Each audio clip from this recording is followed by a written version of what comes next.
Shadow of the Beast. Shadow of the Beast. That's awesome. I can't believe it either. Yeah. This is great because you basically are doing this because you are such a huge fan of the original series. Yeah, and because XDev listened to me when I rambled.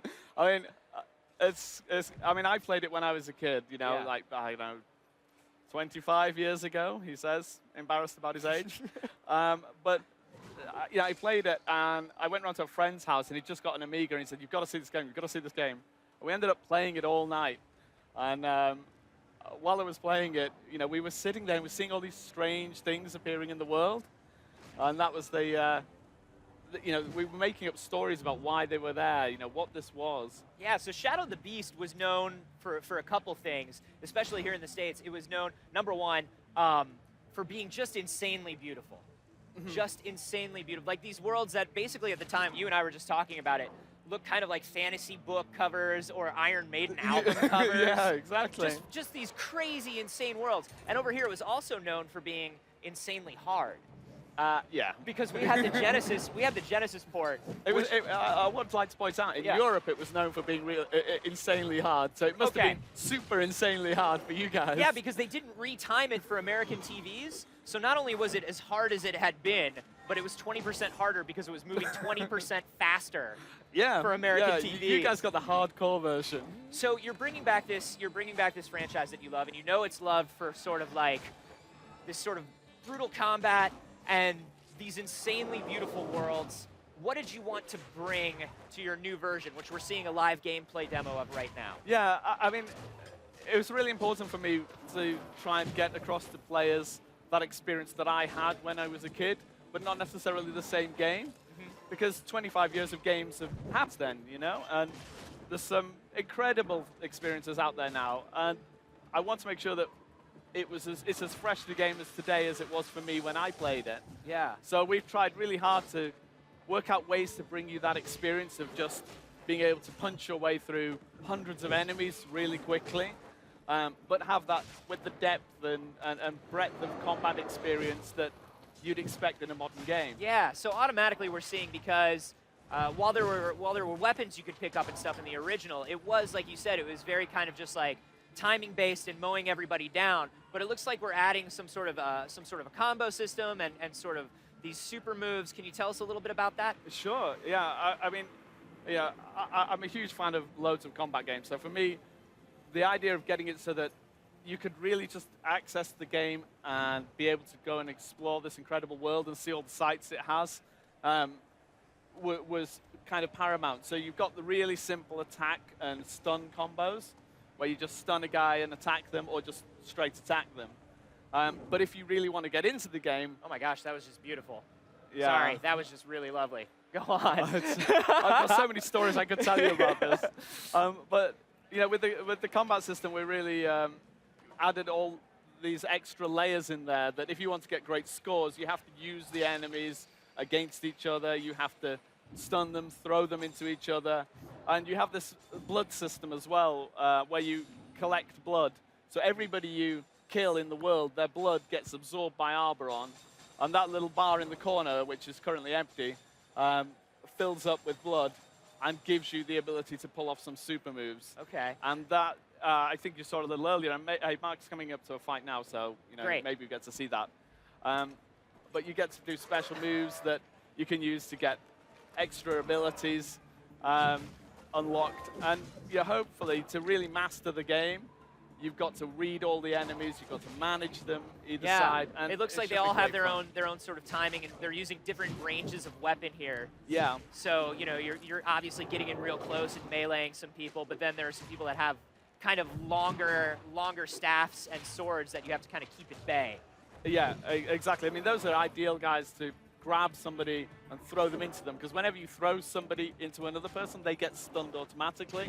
So it buys you a window to be able to go in and attack them and take them down. I just saw him toss a guy around there. So yeah, this guy's a bit tougher. He demands that you start using some of the block facilities in the game, and block is incredibly powerful in this game. You can interrupt almost anything with a block, and that gives you the ability to deal with enemies surrounding you and coming in really quick. And you know, if you really want to get good at the game, you've got to master all of these things. I mean, a normal player running through the game would maybe get, I don't know, 100,000 points. Yeah.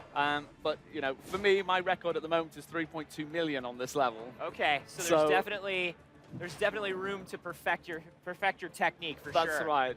You guys are doing some really interesting stuff with the 2D plane too. You know, we were talking earlier about how it was known for kind of these beautiful worlds. One of the things that it had, I think, was like 12 levels of parallax scrolling at the time, like this simulated depth. And you're doing some really great things with the picture plane, especially during combat. Can you talk about what you kind of wanted to do there? Yeah, well this is the thing. As this beautiful thing happens? It's good timing, good timing. Oh my gosh. Well, I mean, that's the thing. So here, because blood powers all Arbron's magic, it powers magic in the world. And you just shed all the blood on the altar, and that's activated this temple and started to... there's a whole story about why this happens, but I don't want to share that with players. I want players to make up their own stories about this kind of stuff. And that's what I was going to ask is, you know, were we going to get... Because in the old games, it was kind of like you're running around, and then all of a sudden, there are like jet engines underground, or now I have a shotgun, or now I'm in a beautiful field. Now it looks like maybe I'm in the future, and it never really explained any of that stuff, which was kind of wonderful to me in a way. That's one of the magical things for me about the original. It's the thing I walked away with, and I'm trying very hard. We've got a brief in the office that no level should feel like any of the other levels. So each one's got to have its own signature sort of gameplay path. It's got to have its own, you know, distinct creatures. See, and this is the thing. I thought that guy in the background was, you know, one of these beautiful decorations that you've put in throughout the world, but now it looks like this guy is somebody we're about to fight. Yeah, he's probably going to cause trouble for you. I love the way you're playing with light, too, and how often the character goes into a full silhouette, and everything in the background is really well lit. I mean, you guys are... the art direction is just astounding. Oh gosh, well, thank you very much. Yeah, I mean, we're quite a small team, so this is quite, you know, we're quite proud and precious about a lot of this stuff, so that's really nice to hear. Thank you. But yeah, I mean, talking about the backgrounds, I mean, you can see there we've deliberately separated all these layers to give you that sort of parallax feeling that the original evoked. Yeah, and we do some things with, you know, these sort of alien landscapes. You know, the rocks here are formed in a completely different way to how they would, but they act as a backdrop to the fights. Because if we were to do sort of a, you know, a traditional 3D fighter, you'd have to have the camera constantly elevated over the top. But having these beautiful vistas alongside this real connected impact combat is the kind of thing we can really do with this and explore. Hopefully, tell me about rage chains. Okay. I am sorry to cut off that last thing, but I just saw like a ×7 rage chain. Yeah, so rage chains are once Arbron's absorbed all of the blood that his body can absorb, and that gives him the power to activate a rage chain. I am the same way. Go on. And yeah, when you do that, the whole combat changes from the super frenetic fighting, constant reaction, what's the right combination of things to do in this situation, to a moment of calm, and then you have the ability to single-hit kill each enemy, and you've got the rhythm goes faster and faster and faster, but you've got to enter this sort of Zen-like state. I mean, we were talking about Wipeout earlier, that sort of moment where you suddenly realize, oh, I'm connected to the Matrix. Yeah, yeah. And you can take every corner perfectly. You have to sort of enter that kind of mode, and you can go and you can combo your way through huge numbers of enemies, but you've got to change your pace of game in the middle of this frantic combat. And I like the way when I enter certain areas, it tells me, it doesn't do this all the time, but in certain spaces, it's telling me how many enemies are remaining, which I like because that's letting me sort of think about how I'm going to manage that magic and when I'm going to try to go into those rage chains. Exactly, because that's really important, a really important point. Managing the fight, it's not just about the next guy in the queue, it's about the whole fight. And yeah, I mean, I don't know whether Mark will oblige us, but we have this other ability, like a smart bomb, so when you get into trouble, like I think Mark's about to. Thank you very much. You get to see, you got the smart bomb ability that gets rid of all the enemies. And but that's it uses up your blood. Okay. So that's the thing. They all have their pluses and minuses, but they have a tactical place in the combat. Yeah. So initially it looks quite simple, but there's a lot of depth weaved into that experience. Yeah, I can just see how later on you'll get into these positions where maybe 13 people jump at you at once, or 13 monsters jump at you at once. So you want to immediately clear the area, clear the space, get your bearings, and then start leveling back up so you can actually take them out. Yeah. Have that time to juggle them and block them. Yeah, I mean, you know, this is the thing. We wanted to try and make a game that felt really interesting to, you know, modern gamers who appreciate the subtleties of combat systems, but also, you know, create these beautiful worlds that people could just appreciate. And we wanted to make sure that it was as hardcore as you wanted it to be, because the originals, as you say, they were super hard, but they were very satisfying. You know, hugely satisfying, in fact, to be able to go through and deal with the whole level and not take any health damage. Yes. You were just like, boom, I am the master. And there's sort of this resurgence. You know, you're seeing things like the Souls series and like Bloodborne, where people really want a more tactical timing. They want a more thoughtful combat now, and it's nice to see things kind of swinging back around towards that. Yeah, and it's kind of interesting. I mean, I would really like to make sure that people have this option to be able to just enjoy the game, because some people don't like that, but they might be enamored with the world. And, you know, I certainly, you know, I look at a lot of games and I wish I could go through and see some of the things that... You brought back the jet engines! Yeah, the jet thrusters are Those in there. weird jet engines underground! You brought them back! Why are they there, Matt? Well, you're in charge now. Tell me why they're there. We have a reason for the jet thrusters to be there. Okay. But I don't want to tell you. Because like the original, I mean, you obviously had the same experience I did.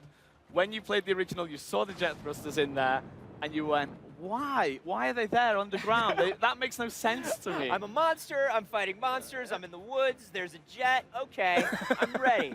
And it's just, there's this feeling of whatever is going to look cool in the moment, whatever is going to look the most powerful in the moment, that's what we want there. Like, why wouldn't that be there? Yeah, and I think that's very much how the original felt. But, you know, we've sat down and we've worked out exactly why those are there. We know why they're there. But I don't want to tell everybody that story, because I want people to have that same experience that you and I had when we played the original of why are they there? Yeah. What is their story? Make your own story up. Because that, you know, I'd love it if in 25 years' time, somebody went to Sony and said, I'd love to make Shadow of the Beast. I played it on the PlayStation 4. Wouldn't it be great if it was evoked so these weird, responses? and I didn't understand it. Yeah. What were the jet engines about? Like, no, I mean, that would be so great for me if even just one person felt like the world was a mystery which they wanted to explore. I mean, that would be fantastic. I mean, this is kind of amazing, because how often do people get to, you know, grow up with such a strong love for their favorite game, and then go, okay, well, now I'm going to do it. I'm going to work on it. It was a surreal experience going to XDev, because they're actually based in the old Psygnosis office. And when I walked through reception there, they have a Game of the Year trophy for the original Amiga Shadow of the Beast in their lobby. And I went in to talk to them about, you know, making a game with my new studio. And when they asked, you know, what game, if you could just choose anything, what game would you choose? And I just went, there's this game that you made a long time ago, and it evoked all these emotions in me as a child. And I look at the PlayStation 4 and what was in that kid's head.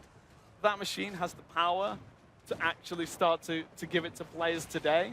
But I'd like to make sure they have that same experience. And basically, this 16-year-old kid came out of this grown man's body going, oh, it's so exciting. But, well, you know, it's amazing. I'm so excited that you get to do it, man. That's so exciting. When are we going to be able to see Shadow of the Beast?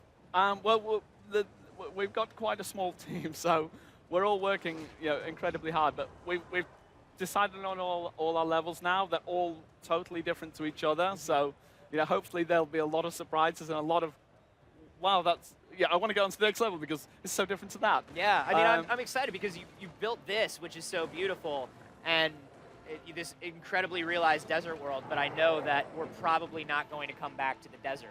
No, this is just one level. Yeah. You know, the next level is completely different. You can see a castle at the end of this, and everything changes.